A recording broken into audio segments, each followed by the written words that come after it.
دہشت گردی اور کمزور معیشت ایسے مسائل ہیں جن کو سلجھانے کی کوشش افغان صدر گزشتہ 1 برس سے کر رہے ہیں۔ بی بی سی کے ساتھ ایک خصوصی انٹرویو میں اشرف غنی نے سابق صدر حامد کرزئی کے ایسے مطالبے کو دہرایا کہ پاکستان کو دہشت گردی کے خلاف اپنی پالیسی پر نظر ثانی کی ضرورت ہے۔ اصلی خبر داده پاکستان باید ترور مقابل کیا۔ اصل بات یہ ہے کہ پاکستان دہشت گردی کے بارے میں ایک ہی موقف اپنائے۔ اس سے قطع نظر کہ دہشت گردی میں کون سا گروہ ملوث ہے، وہ ایسا تو نہیں کر سکتے کہ اپنے ملک میں تو دہشت گردی کے خلاف سخت موقف اپنائیں، لیکن جو افغانستان کو برباد کر رہے ہیں ان کے لیے الگ موقف اپنائیں۔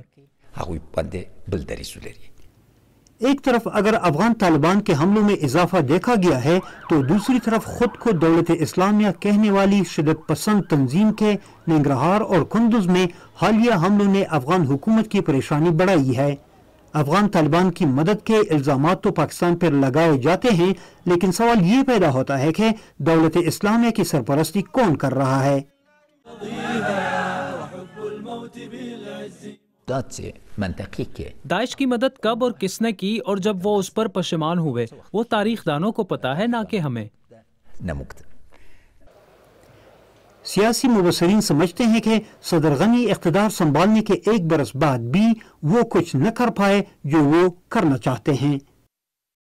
کابل میں سیکیورٹی کے حالات تو جنگ زدہ ماضی کے مقابلے میں خاصے بہتر ہیں، لیکن پائیدار امن اور مضبوط معیشت کے لیے صدر غنی کو بہت سارے چیلنجوں سے ابھی نمٹنا ہے۔